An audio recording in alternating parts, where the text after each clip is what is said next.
probably the number one question we always get is, when are you going to make your next 500 series module? And what's it going to be? And what's pretty exciting is we finally have the answer to that.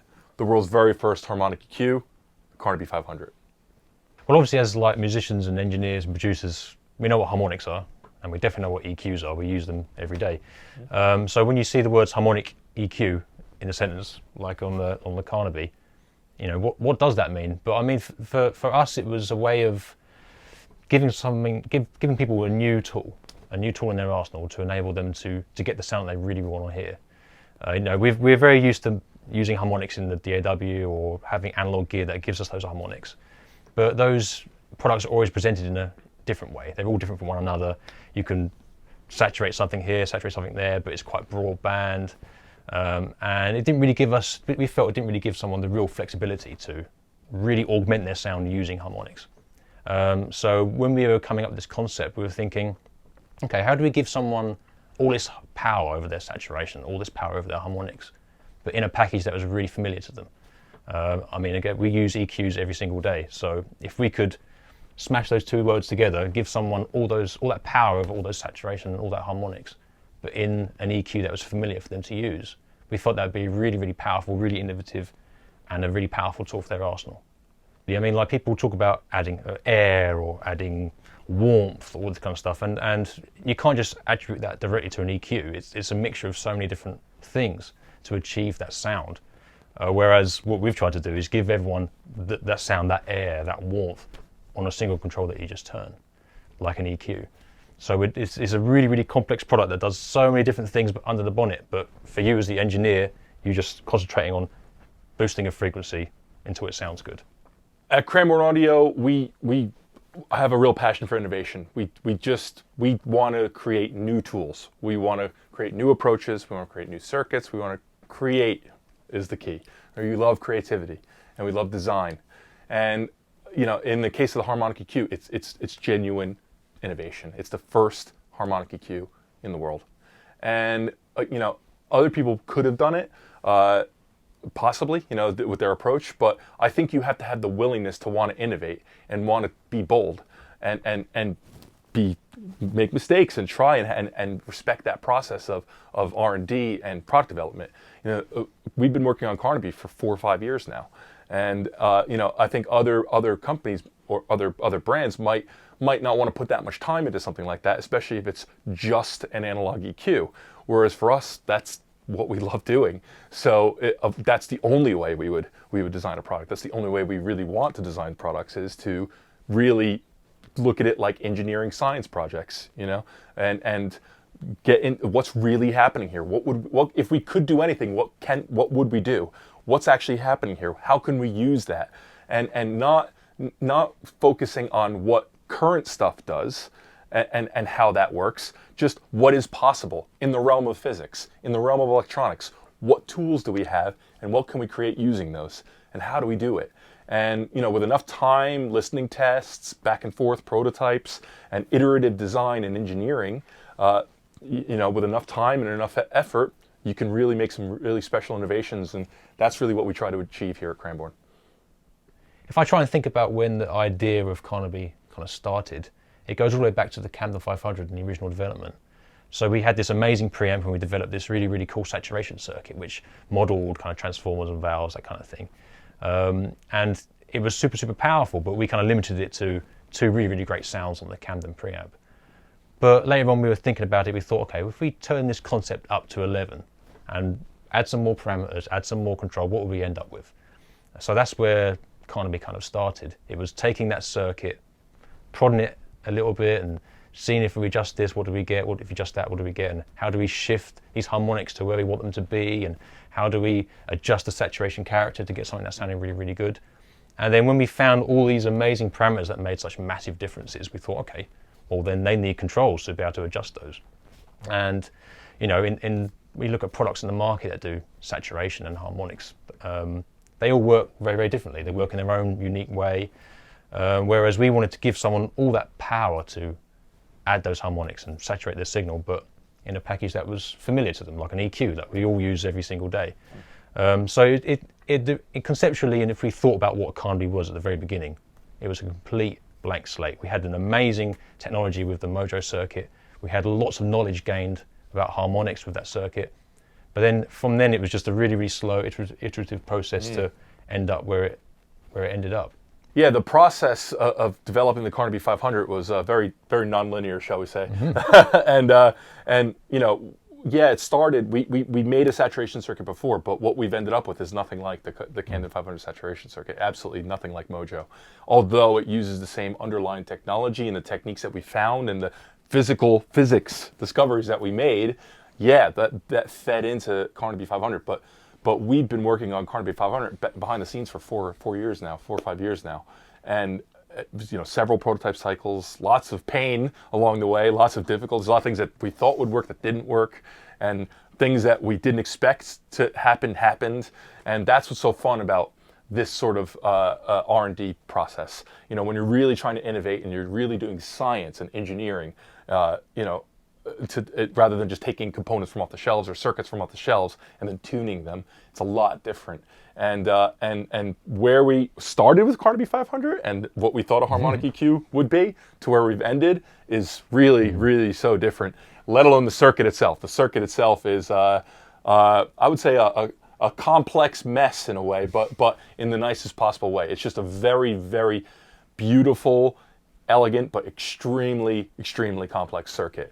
And you couldn't have haphazardly kind of come to it. It's definitely a labor of love, and it took a lot of time, effort, and care to get to this point. Carnaby 500 is kind of it's designed for people like us, really. I mean, we record at home, we make our own music. I mean, when you look at innovations and equipment that comes for big studios like this, it always starts off with the big guys, and then it slowly filters its way down to our hobbyists and home studio owners. Whereas we've gone the opposite way around. We've got something, we've come up with a concept in the 500 series format, which is really affordable for people to collect, and a format that people are really familiar with. And now this is something completely new, starting at that level, that will be adopted at the larger studios in years to come. But this is something new, completely innovative, that everyone can afford, and afford to have several of them at home. When you're talking about existing EQs that are available, like everyone thinks, is it a tracking EQ? Is it a mix bus EQ? Is it a mastering EQ? And I think the crazy thing about Carnaby is it can do everything. In fact, it can even take the best sounding masters that you've heard, that you've gotten from a professional mastering studio, and it can even, we would say, add some really great stuff to that. But it could equally take a kick drum straight from a mic, and you could track with it, and it will make a huge difference. So it's an incredibly flexible EQ, but what it is it's a character EQ.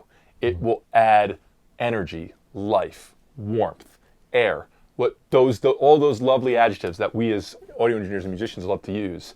This is a very evocative EQ. You know, it's not clinical. It's not surgical. It's none of those words. It's vibe. That's what we've made. We've made a vibe EQ that everyone can love and enjoy and use somewhere on all sorts of genres, on all sorts of sources, on subgroups, on mixes, on masters. It's just a vibe EQ. Well, of course, indoors you have access to thousands of different styles of EQs. You get some really, really amazing recreations of vintage gear in your DAW, and you can get super, super clean, amazing EQs that are completely infinite, and you can do whatever the hell you like. So when it comes to thinking about what Carnaby can do, it's a perfect complement to your DAW. I mean, if you want something really, really surgical and amazingly crisp, and something that you can notch out something really radical and do some horrendous EQ moves to fix something, your DAW is perfect for that. An analog EQ can never even compete with the amount of flexibility you have in your computer. So when we were thinking about Carnaby, we wanted something that complemented that, something that adds that vibe and a character that a DAW could never recreate, and certainly not simply. So using Carnaby when you're recording or in the analog world, and then using EQ later on for the really fine movements in your DAW, we thought that was the perfect marriage between the two products. It's a bit like our Camden. I mean, Camden was designed to be the perfect preamp for the modern age. It's super clean, super transparent, it captures everything perfectly, and you can then add processing in your DAW and do what you like with it. But the point is you capture it perfectly at the source. Whereas Carnaby is the opposite way around. If you want to do something, really, really precise and really, really clean in your DAW, that's absolutely fine. But in the analog world, you want to add that saturation, add that low end, add that beef, add that air, all that kind of stuff. Carnaby gives you that, and it gives you something that your DAW can't compete with. Yeah, but why did we call it Carnaby? Yeah, fair question. Sorry, yeah. I got to do that again. That was pretty poor, wasn't it? As you said, I'm not an actor. So I'm a big Beatles fan. My mom's a big Beatles fan. I was a big Beatles fan growing up. But so I have a soft spot for Carnaby Street in the 1960s. So for those people who don't know about Carnaby Street, it was the epicenter of flower power London. You know, it was the cool hip place with all the thrift stores. And you know, you could go in 1968, 1969. You could walk down Carnaby Street. You know, going into various thrift stores and stuff like that, you could see Mick Jagger, you could see Paul McCartney. It was just where it was all happening, you know, and it was a destination. Crucially, the vibe of the time, that special moment in music history that made made rock and roll and made most of the music that you hear today is all foundations from that period, really. And it's just a really special time, and it had such an energy that time, and it propelled everything forward. And so that's kind of what we hope Carnaby does. Like it's a color EQ, right? So Carnaby, color and fun and flower power and all this kind of stuff. You know, love, man. You know, but also, you know, it like what's come thanks to that from Carnaby Street and those influences was world changing and an impactful moment in history. And that's what we hope Carnaby does for the audio industry, does for recording, does for studios. It's the world's first harmonic EQ to bring color, you know, genuinely analog color in an EQ format that's really easy to use and adds that vibe and energy to your tracks. Well, of course, Carnaby, it can do your traditional boost low end, boost high end, take away some mid, all that kind of stuff. But what Carnaby can do that other EQs can't is that you can get some really, really interesting kind of tape and valve style saturation effects. I mean, for example, if I think of tape, I think of, you know, kind of nice warm low end, kind of shelved high end, but with that kind of mid-range saturation as well, adding a little bit of clarity, a bit of emphasis as well. Whereas, you know, on Carnaby, you can just take away a little bit of the high end, boost the low end, and you're getting that characteristic EQ response, but it's also giving you the same kind of saturation style. It's giving you that high end emphasis in the saturation, that low end warmth in the saturation. So, I mean, you can do that. If you want more of a transformer kind of vibe, you can turn the input drive down a little bit, turn the low end up a little bit more to give you that characteristic warmth. And you can take the mid-range out for a little bit of smoothness. And again, it's all added doing it with saturation. So it's just, even if you're taking away a frequency, you're still adding saturation. So it's always giving you more no matter what you do with it. So yeah, for things like emulating valves, emulating tape, this can do it really, really convincingly. So yeah, there's a lot of like saturation devices around the studio. You know, back in the day, obviously, saturation was a byproduct of stuff like tubes and transformers, and it was chaotic. They were happy accidents. You know, hitting that really hard made it clip. The core material, you know, had extra frequency content that was harmonically related, and that sounded awesome. It made stuff sound fatter, bigger, whatever. But that was very broadband. Well, that's because that's just occurring, you know, as a byproduct, as it were, of the materials being used, be it the transformers, be it the tubes, or in the case of tape saturation, in the tape. You know, it's going past what the tape can do. So now you have some devices these days which are like saturation devices, which is cool. A lot of people love to use them. I love to use them, but they're typically very broadband. You know, so they're and that you might like what they're doing. I don't know, at 200 hertz. You know, at 2K, at 3K, but then you might not like what it does to your 20 hertz or 40 hertz. Like there's a tape saturation module that, in particular, that I like, that I have to really be careful not to ruin my low end, because it's just the entire frequency range that it operates on. So what's cool about Carnaby, the fact that it's an EQ, because it is an EQ, but it uses harmonics to EQ.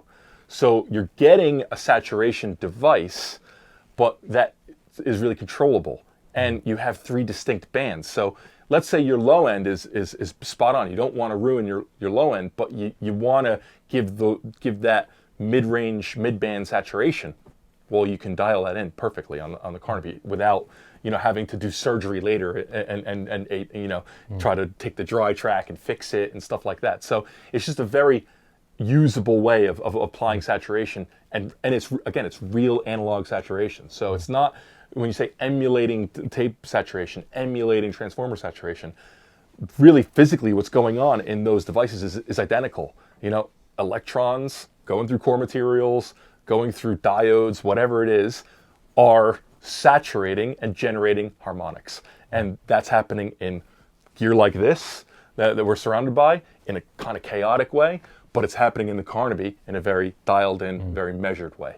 And that's, I think, what makes it more like an EQ, not more like an EQ, it is an EQ, rather than a broadband saturation device, which is very heavy-handed typically. They're typically very impactful, whereas Carnaby has a little bit more grace and elegance if you require it. But equally, if you don't want that grace and elegance and you want a hammer, it's pretty good at that too. So it's just a gnarly, really usable EQ that's just full of harmonics. Some of the gear that use those wideband saturators, they've got a very small window, haven't they? Because a lot of the time you get them to where they're sounding their best. Yeah. And then as soon as the low end goes over a certain point, it starts to clip. And it's you lose it. at low end. Just Carnaby's got a massive window of operation where, you know, you can get the mid-range and the high end to the point where they're saturating and clipping and sounding where you want them. But then if you just want to add a little bit more low end, you can do that because you're not clipping a physical thing that gives up. It's got loads of headroom inside and the saturation's been dialed and tuned to just keep giving you more. It doesn't just clip and stop. It just gives you more. So I mean, like obviously most EQs have a cut on them where you take frequencies away. But when I'm kind of key on an EQ, isn't it? Well, yeah, you'd say so, yeah. But when you're trying to think of the cut on a Carnaby and how that works, it's really odd, isn't it? Because you can take frequencies away, but you're also adding something. Yeah, I've come across, like, how do you explain this? This is something I'm struggling with, like, even still. Yeah, so so in principle, take the mid-range out, you'll get less mid-range, all the fundamental will be cut. The stuff that's already there, the stuff that you're finding problematic, the stuff that you want to cut, that will be cut. Yeah, absolutely. But at the same time, in that space that's been cut, it then adds harmonics in that area derived from frequencies below. Yeah, so obviously you cut the mid-range and the fundamental disappears, and the frequencies that you say that you're hearing reduce in attenuation. So far, just like an EQ. Just like a normal EQ. Yeah, but in that space that you've kind of carved out, Carnaby then adds harmonics derived from frequencies below to kind of fill that gap. So I kind of think like on a guitar or electric guitar cab, you've got your 4x12 mic'd up with your nice mic, and you want to scoop that low end if you're doing your metal tracks, that kind of thing. But then that cab resonance, that kind of 100 hertz, that will saturate into the core of Carnaby, and then those harmonics will then filter out into that mid-range that you just cut. So it's one of those weird things where you're cutting frequencies and cutting something, but you're also getting something else in return. Doesn't sound as empty. More. Like normally when you use an EQ, like if you go a really deep cut on something, you're gonna be like, oh, that's like all the character of my instrument gone. And I have to do it because I have a problem frequency there. It's honky, or I hear a resonance there, or whatever it is. You need to address it. You don't have a choice. But and the thing is, again, when we're in the frequency range, we just have to choose a range and then get rid of it. There could be musical content in there, but unfortunately, there's also a problem there. So you just have to cut it. And what's great about Carnaby is, yeah, you'll get rid of that fundamental. That frequency that you're setting that you want to cut, it's going to cut that. But then it will also add harmonics, crucially, that are derived from the source, from the signal, so it's musically related. So whilst you might have a trade-off of, oh no, I have to scoop that now, I have to get rid of that because it's a problem. Unlike other EQs, it's not just going to sound empty. It's going to round it out. It's going to make it sound musical. It's going to be relevant. Well, for me, it doesn't sound like you've EQ'd a signal. It just sounds like you might have moved the mic a little bit, or it just sounds like a different version of it. It doesn't sound like you've got something and then scooped all the interesting stuff out of it. It always sounds natural. Always sounds cohesive. Musical. Yeah, musical. Yeah. I mean, like typically when you think of saturation and where people use it most in the studio, it's with drums and things with heavy transients because they want to squash things a little bit or make things sound fatter. And obviously, Carnaby's not a traditional broadband saturator like those devices, but it can still give you those effects. Because the actual EQ effect is made using harmonics and driving circuits, it's got a very, very dynamic and natural response. So, for example, if you had your snare drum and you wanted to boost kind of the snares and that kind of the high, that kind of nice upper mid-range area, you can obviously grab the EQ, grab the mid-range, boost it, but then only when the snare is hit would it then add that EQ effect and add all those harmonics. So it's like a dynamic EQ in that kind of respect.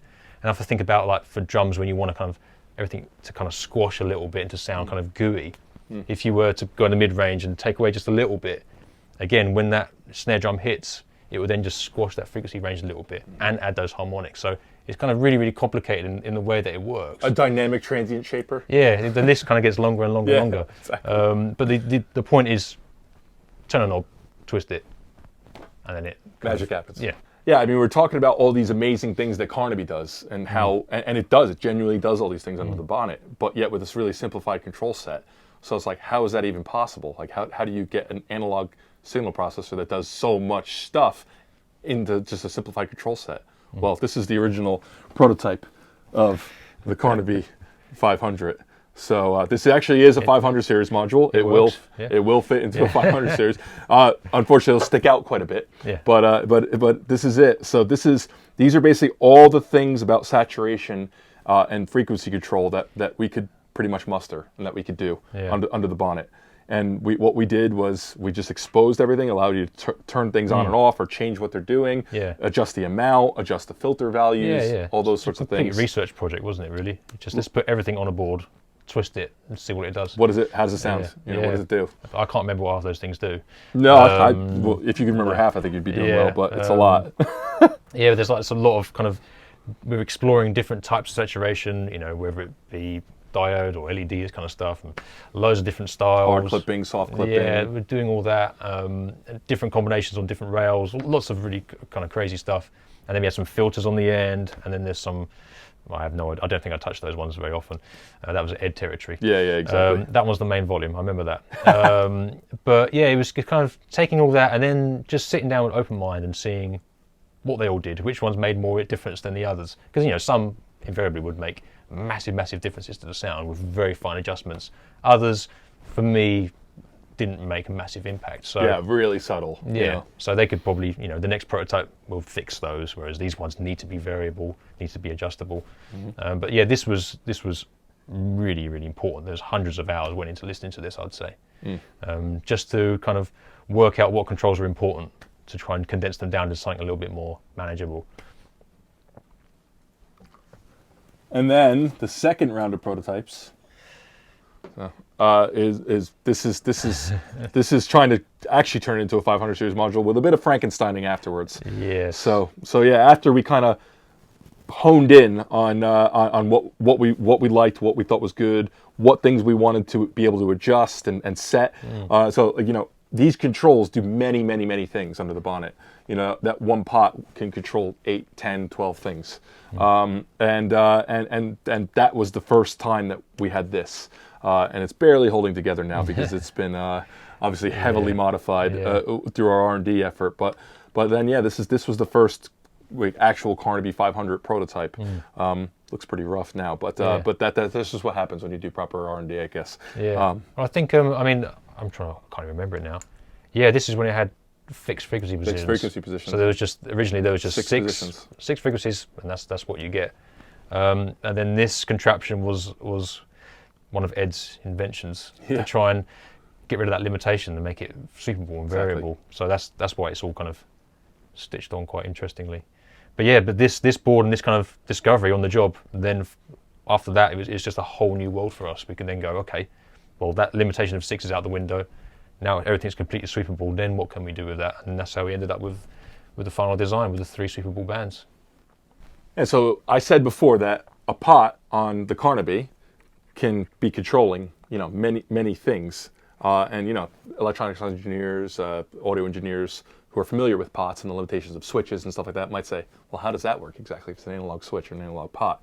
Well, it is an analog pot. It is an analog switch. These are every single pot on this on the Carnaby is a detented pot. So it's 41-way detented. So it's all exact discrete steps. But the controls are kind of abstracted. And from those pots and those controls, lots more stuff is then happening and then being controlled digitally effectively on the board. But it is all analog. All of the processing, all of the signal processing is analog, but the controls are digital in order to control the analog. Which obviously probably will precipitate other questions about it if we can recall and stuff like that, which that's exactly what Optosync is. on these modules. This will allow a module to set all of its analog processing across data coming from another module. So it's pretty remarkable what the control set can do with simple controls, because behind the engine room of the Carnaby is really complex and has a lot of controls, a lot of things that you can do with it. And one little thing like that is like thousands of little gnomes on the PCB fiddling into it and changing things without you knowing it. But again, in a really simple way, a nice simple user interface that's really engaging and fun and not surprising to use. It's not like Carnaby all of a sudden does something that is wild when you fiddle it this way. It's a very natural, feels like just an EQ, just works as you'd expect it to. When furiously behind the scenes, it's going like this on the circuit board. So quite a cool thing about the Carnaby. Oh, I mean, Optosync was wild, wasn't it? I think that was one of those things where Ed comes into the office like he does and says, "Oh, guys, I've just found out this thing where you can control another module with an LED. Do you think that's going to be cool?" Yeah, it'll be cool. That'd be pretty cool. That's very cool. And then it's our job to turn that wild idea into something that actually makes a lot of sense. So yeah, I mean, Sean mentioned it briefly, but Optosync on the Carnaby is really, really unique.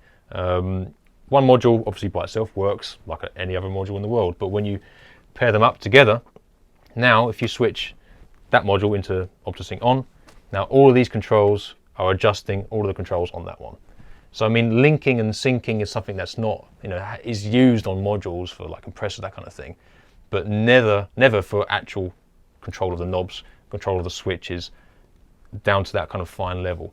So now when you get two completely mono standard units, put them together in the rack, now they are perfectly stereo matched. You can control one set and it will control both the left and right signals.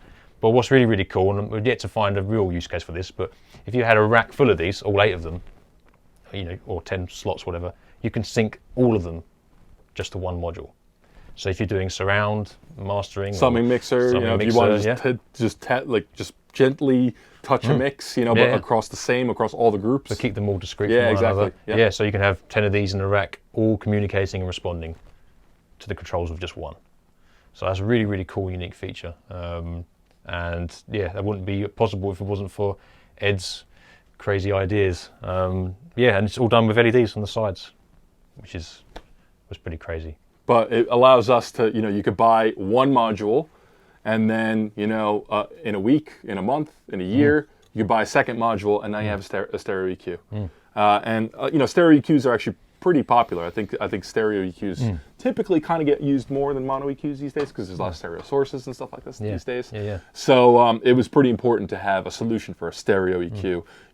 Especially with Carnaby, how useful it is on mix buses, on subgroups, on mastering, stuff like that. It would be criminal not to have the ability to do a stereo EQ. Yeah, and I mean, all these are calibrated at the factory, but Ed even managed to add like an auto-calibration mode.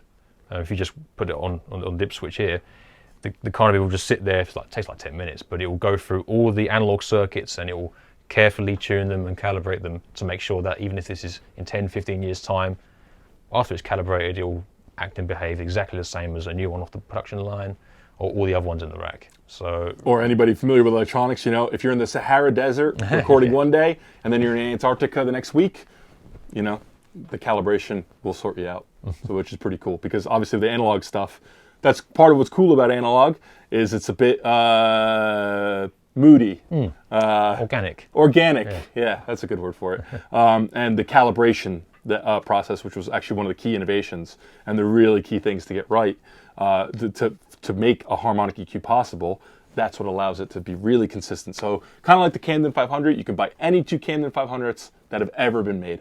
One that was made 6 years ago when we first started shipping the units, or one that we made today. They're stereo matched. Same thing with Carnabys.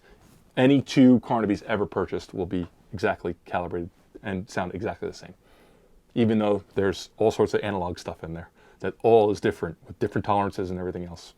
Pretty cool. Yeah. We don't like to toot our own horn too much for English. Definitely, yeah. So when you see Carnaby working in a rack, you'll see it likes to really show you lots of light and color and show you what's, illuminate and animate itself. Yeah, I mean LEDs are always cool, and more is always better. But yeah, we did add 3 LEDs for each of the bands, just to give you kind of a visual representation of what the harmonics were doing in each of those bands. Because sometimes harmonics, when they're kind of low and level, they're quite subtle, quite difficult to hear sometimes, especially on a complex source. So the LEDs will obviously illuminate when the internal circuits are starting to saturate, when you get like kind of that 1% THD kind of area. They'll start to illuminate then. So you know roughly what you're getting, you know roughly what you're adding to the output signal. But yeah, then when all the bands are going and you're cranking it up to the max, then it does look like a Christmas tree. But it certainly does stand out in a sea of kind of bland-looking modules. It does, but the LEDs are also really usable, and especially if you want to. I think you have to sit with Carnaby for a while to appreciate how it works and understand what it can do and stuff like that. And one of the things, having spent a lot of time with it now, is that sometimes it is nice to back it off and not generate so much harmonics, because it actually is. It still adds harmonics. It's always a harmonic EQ, even at lower levels, even when you're not completely clipping the saturation circuit, the saturation core of the circuit. It's still doing harmonic EQ, adding harmonics, but it's not as gnarly. It's not as overdriven. It's not as saturated. So the LEDs are actually really useful. Like if you want to back it off just a little bit before, you want just a touch of them, well, the LEDs can really help you navigate that, because the harmonics can be really difficult to hear or difficult to understand what's happening. Okay, if you have an FFT or something that's measuring the harmonics, maybe then you could see it. But, we like to engage. The whole point of analog equipment for me is to step away from the DAW, and to interact with the hardware. So the LEDs produce really critical feedback if you want to understand the saturation that you're adding. So if those lights are pinging and they're going really bright, you're adding a lot of saturation. But if they're just being tickled, just turning on, just touching, now it's a much cleaner EQ, but you're still getting that rounding and those added harmonics and added musically related frequency content. Carnaby's a great vibe maker. And then, a really good audio engineer afterwards will probably want to take a little bit out, round this off, filter this out, stuff like that. But if you want instant tone, if you want instant character, I think you'll reach for a Carnaby every time. One of the things that all of us really identify with is the great engineers of the past, the great designers of the past. The Dave Hills, the Rupert Neves, the Fred Forsels. These are geniuses who gifted the world incredible circuits and designs and incredible innovations. And of course now we know 1073s, we know all these sorts of iconic products that these absolute brilliant people made. And now they're dogma. They are everywhere. You look around in any big studio, these are ubiquitous. And not so much just getting them in every studio. That's of course lovely, because we love to see music made with our products. We love to see people enjoying them. But we really, this may sound weird, but we want to give something to the industry. We want to give something to audio. We've taken so much from it. We've been able to use so much awesome gear, and we've been able to really just learn so much from we stand on the shoulder of giants, from these incredible people who did these incredible circuits and then shared their designs with the world. We feel like it's our turn to give back now and do something for the audio industry. I mean, at the end of the day, everything we do is just to help people make music. And with R8, ADAT, and all of our products, I mean, we get so many amazing comments and so many amazing people getting in contact with us, just being thankful that we've helped them make music, because that's really what we're trying to do this for. So, I mean, with Carnaby, all I can really hope for, and I think the whole team, we've just been really working hard to make sure that we, number one, live up to expectations that our customers have on us, and that's always very high, and it's always good to try and work to exceed those expectations. But for us, is to have something really, really special for them that they're going to put in their rack, and they're just going to enjoy using them. And put a smile on their face. And whenever we get a comment of someone saying, "Oh, these Camdens or the rack," it just puts a smile on my face. I mean, that's really what it's all about. It's really true too. I can't tell you how many days when you're having production problems or you can't get components or something like that. You read a customer review that says something like, "This product changed my life," and they mean it. They really legitimately mean it. It's incredible, and it will always put a smile on my face, and it always will help me get out of bed in the morning and deal with whatever problems we're having to deal with at the time. It will always, always, always, always be special.